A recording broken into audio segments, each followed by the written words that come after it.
save time in a bubble. The first thing that I'd like to do is to save every day till eternity passes away, just to spend them with you. If I could make days last forever, if words could make wishes come true, I'd save every day like a treasure, and then again I would spend them with you. But there never seems to be enough time to do the things you want to do once you find them. I've looked around enough to know you're the one I want to go through time with.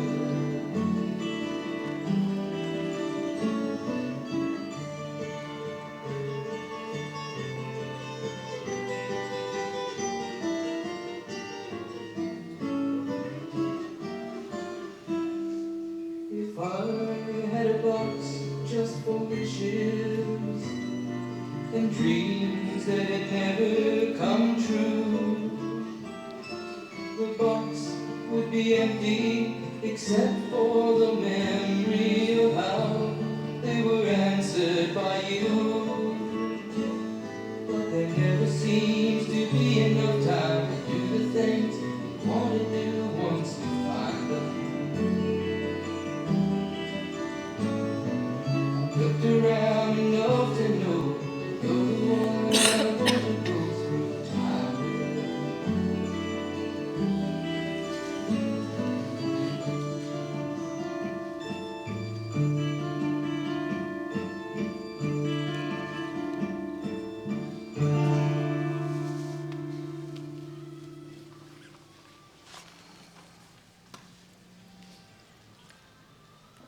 Hello everyone here today and everyone that's watching in online.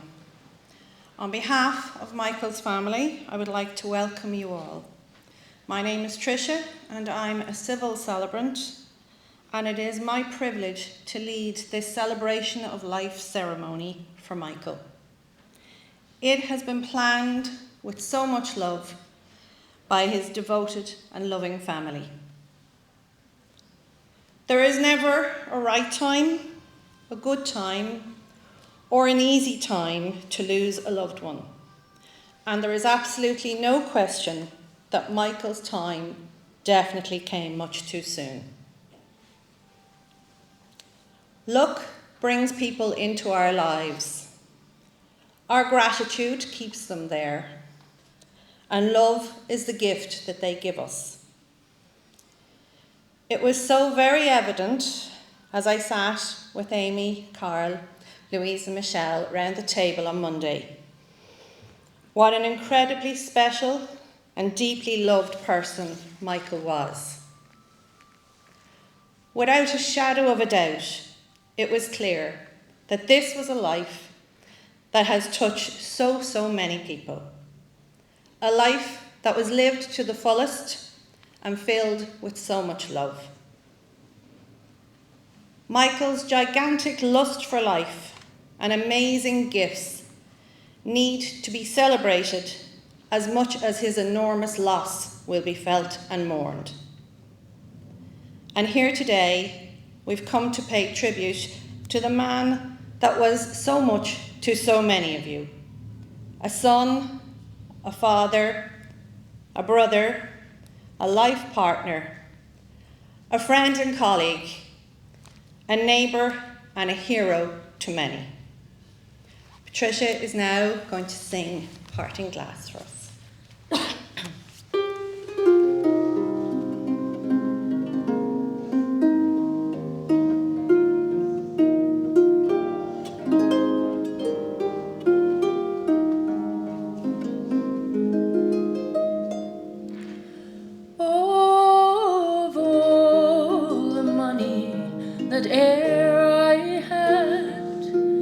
I spent it in good company.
We'll now have some symbols of Michael's life brought forward.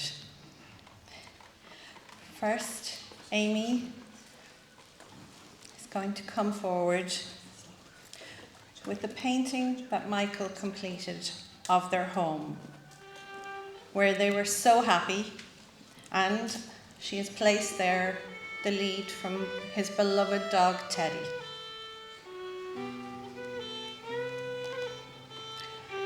Louise now brings forward a coffee cup. Michael connected in with so many people, always going for cups of coffee, especially on a Friday when he looked forward to meeting Louise for his cuppa. Michelle is now going to bring forward a t-shirt that Michael made himself of his hero Matt Malloy and his flute that he loved to play every week in the cobblestone. Sister Veronica is going to bring forward an Elvis album, his favourite artist throughout his life. And he is now with him singing his heart out. His sister Kathleen is now bringing forward a photo of his beloved mother, Patricia, whom he loved and cared for so deeply. He is now safe with her.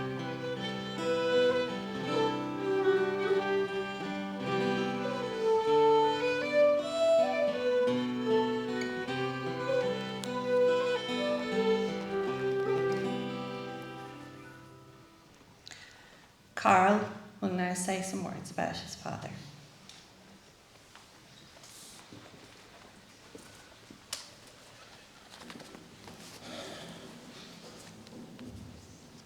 I am no Auden or Whitman to make sense of such grief.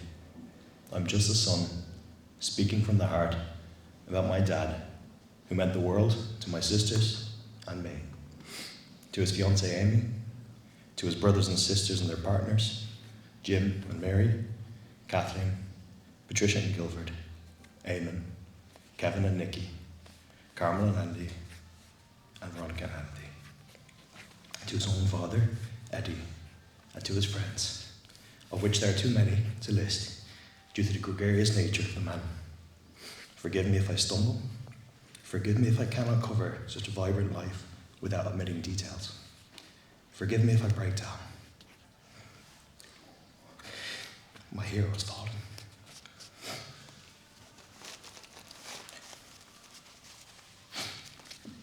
To understand our dad, we must understand and focus on his hands.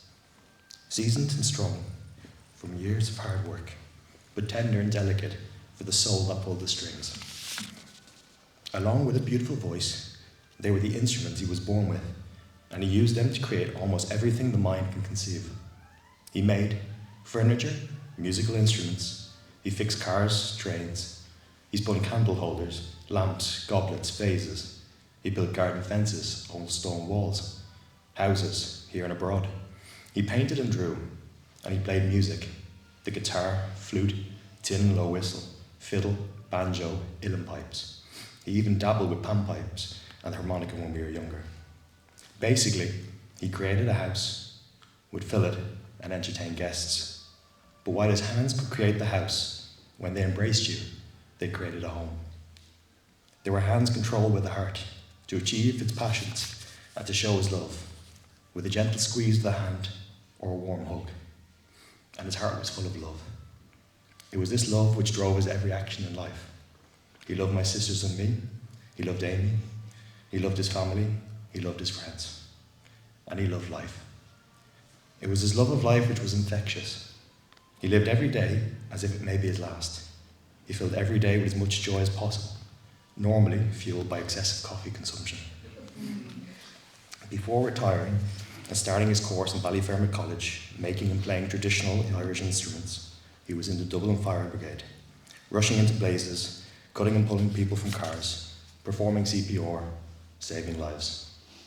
It required courage and moral and physical strength, But perhaps the greatest strength my dad showed us as children was the strength to show you your feelings and be unashamedly yourself. He wept for those he could not save. He cried when people or animals suffered. He cried tears of joy, and he would well up with pride for our successes, no matter how small they seemed to us.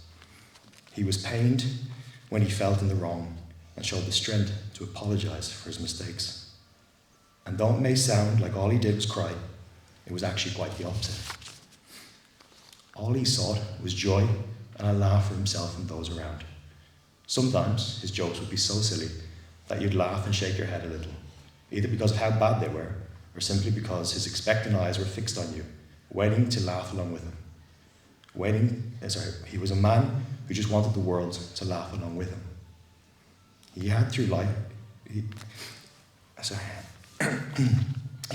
and work seen tragedy and horrors, and was wise enough to see that all we can do in the face of that is love, laugh, and care for others. Inside the strong exterior, he had preserved the child with optimism, innocence, and joy, refusing to allow the world to harden his soul. His most optimistic mantra was perhaps, "We don't do problems, only solutions."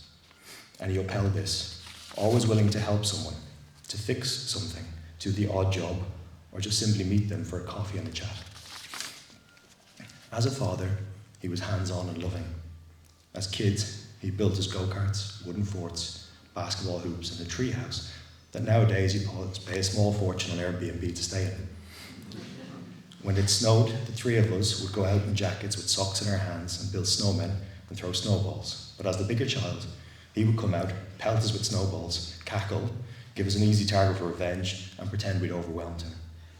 Then, of course, he would escalate things by building or finding some sort of makeshift sleigh and getting us to slide down the road in front of the house. Feck the cars if they came, they'd have to wait. When it got to Halloween, he'd dress up, we'd play games, and then when it was pitch dark, he'd suggest my sisters and I ran around the house where he was inevitably lying in wait to jump out and chase us. It was basically pharmaphobia before it was a thing. Some nights he would come to our rooms and would make up stories to help us sleep. He created the most magical tales, with the three of us as a team working together to defeat some dark force. He was a hero to us then, before he was a hero to others. I had a toolbox of my own I carried around and played with to be like him. When he worked on trains, green was my favourite colour. When he started working at the airport, I had to think and decide blue would be my new favourite colour, since the planes flew in the blue sky. As we grew up, their relationship evolved. He would meet Louise every Friday for coffee and see myself and Michelle whenever we went gallivanting around the world. Although he did come to visit me in Granada and Cordoba, in part to spend time together, in part to work in his already fabulous year-round tan. He still took pride in everything we did. We were still his kids, even if we were at times more mature than him. He loved our partners, and with reason, because what has been the toughest time in our lives, Kevin, Peter, and Cynthia have been by our side. And though they aren't his sons or daughter, it would have brought tears to my dad's eyes as he spoke of how great they have been. And what of his partner Amy? A star who came into his life 7 years ago and lit it up with even more love and joy. They were like two musicians playing different but complementary notes in the same love song. Pure harmony. At times he would make a risque joke. Amy would rein him in with a simple, embarrassed, "Michael." Amy was the caring voice of restraint he sometimes lacked himself, and a love which allowed him to be himself. He loved and was loved, and now at 56, suddenly, you tell me he's gone. How can you be? Only the other day, we were talking about barbecues, making yellow pipes, trips away, you were taking your new van. You told me that you played in your last cobblestone session you meant for the year. Gone, how can you be? Your family still want to go on holidays and watch the stars, drinking wine, to turn up at formal events in fancy dress again, to give it socks as Elvis one last time, to meet for coffee and a chat about your childhood. They want to roll their eyes at another of your cheesy jokes. Gone, how can you be? Your fiancé had many more walks up the hill of Tar with cinnamon buns planned, places to visit, nights to share on the couch with Netflix, Teddy and takeaway. Gone, how can you be? Your friends had sessions they wanted to play together in. There were classes to take together, bike trips to go on, concerts to attend, road trips pending. Gone, how can you be? You gave me my two best friends in the world. You told me. You told a story of how to overcome dark forces together. And Dad, this is the darkest moment we've ever faced together, and we're doing it as a team. You taught us how to love. You showed us how to express ourselves. You praised us when we followed our dreams. You poured your time and love into us, and now we carry you with us. You live through us. So when they say you were gone, how can you be? We're all here because my dad in some way touched your life. If I could ask one thing of you all, it is this. Keep him alive in memory through action. Tell a silly joke. Tell someone you love them. Cry if you feel like it. Care for everyone. Follow your passions. Don't be embarrassed to be yourself. Look after the child within and love life, for it is short.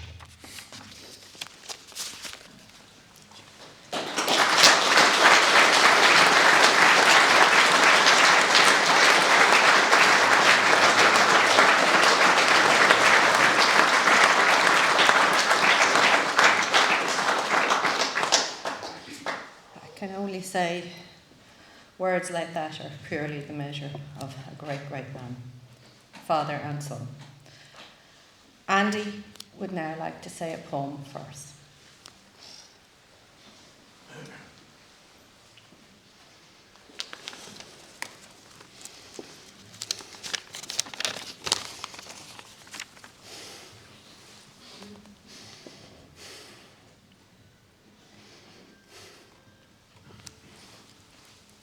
Missing.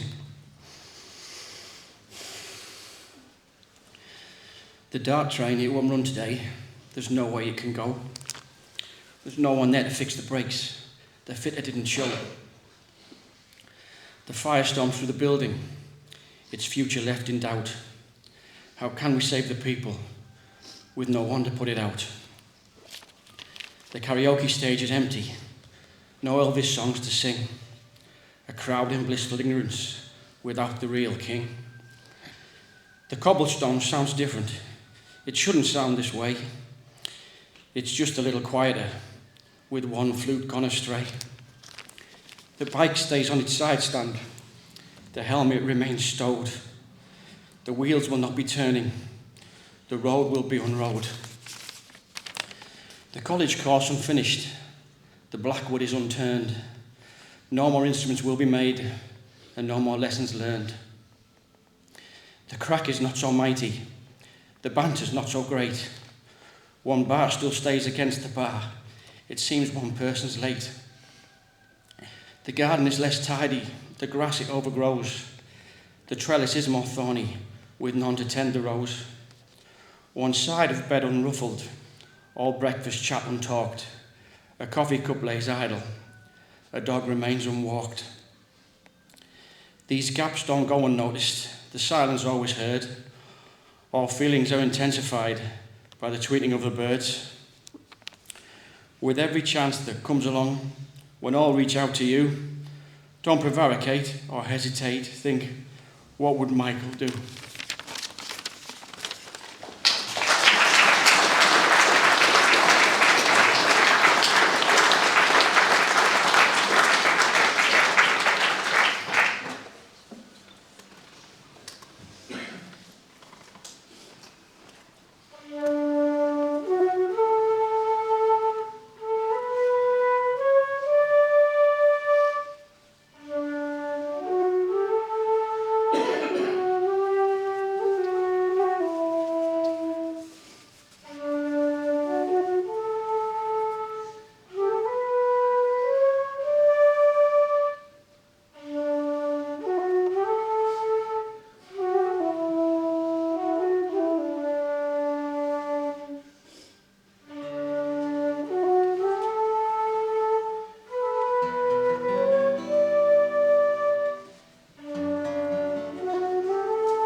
Michael, sadly, the time has come to bid you farewell.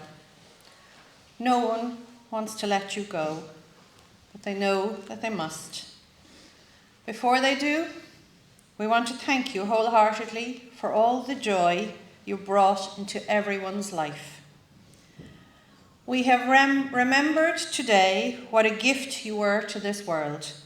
Your memory will shine bright and live on in the hearts and the minds of the ones you loved. It is hard for them to let you go, but you instilled such good attitudes in them and filled their lives with so much love that they will continue to live life to the fullest, taking you with them always in their hearts. Michael's family would like me to say a special word of thanks to George and Doris Tugwell and all the neighbours of the Red Bog Road, who have been exceptional at this time. Students and teachers of Ballyfermot College, particularly Paul, Ulton, Tony and Mark Blackwell. Amy's parents, Angelo and Bernie, and her sister Becca. Cynthia, Kevin and Peter, who have been such a huge support. His colleagues in the Dublin Fire Brigade and in Dunshaughlin Fire Brigade. Your friendship, kindness and support meant so much to Michael over the years. They would also like to thank the staff of Blanchardstown Hospital, particularly the nurses in the ICU who took amazing care of Michael. Your kindness and care of him in his last days are greatly appreciated. The family will now take Michael for their final goodwill to Dardistown Crematorium. Thank you all for your condolences, your kindness and your support. Oh, you do. Sorry. Louise has a poem she'd like to recite before we finish. It's okay. It's okay. Carry me with you wherever you go, in springtime and autumn, through summer and snow. Nothing can part us, your heart is my home. I'll always be with you, you're never alone. Love is our bond, and forever will be. Through the years, joys and tears, carry me.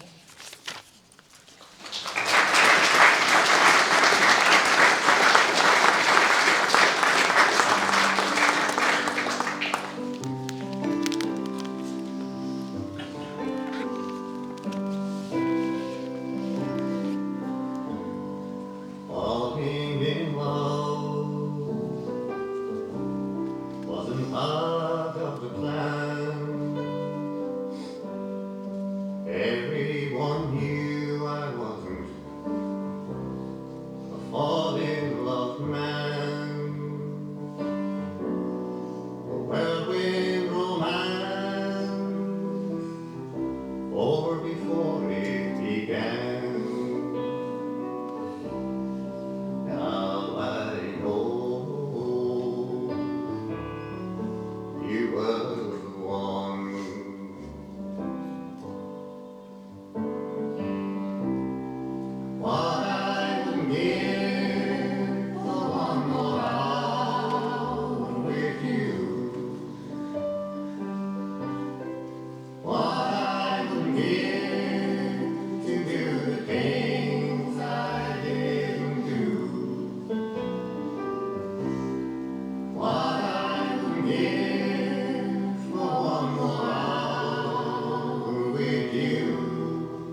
say these three words.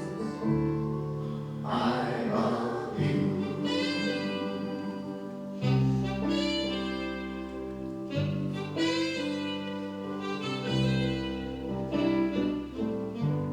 The love that I feel gets stronger each day. What I would give to say the things I won't say. What I wouldn't give to come back time for one more hour when you were mine.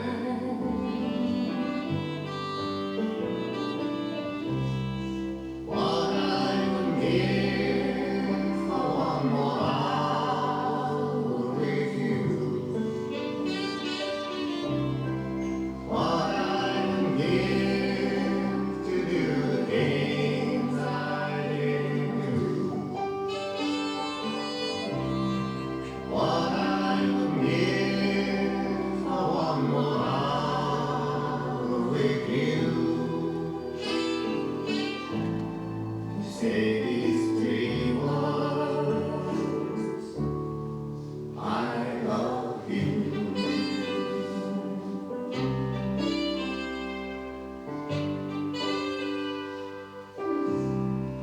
I love you.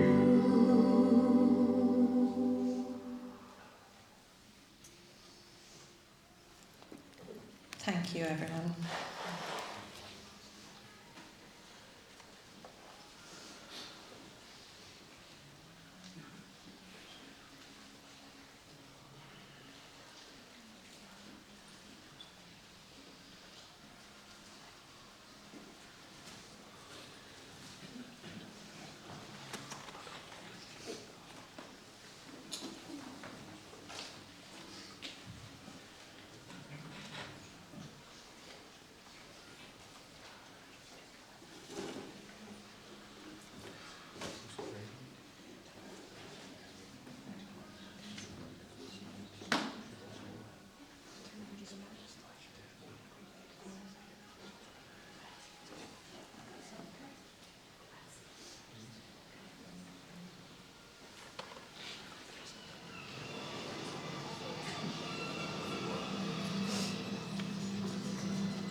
Folks, if you'd like to make your way outside, the family will come and greet you there.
Thank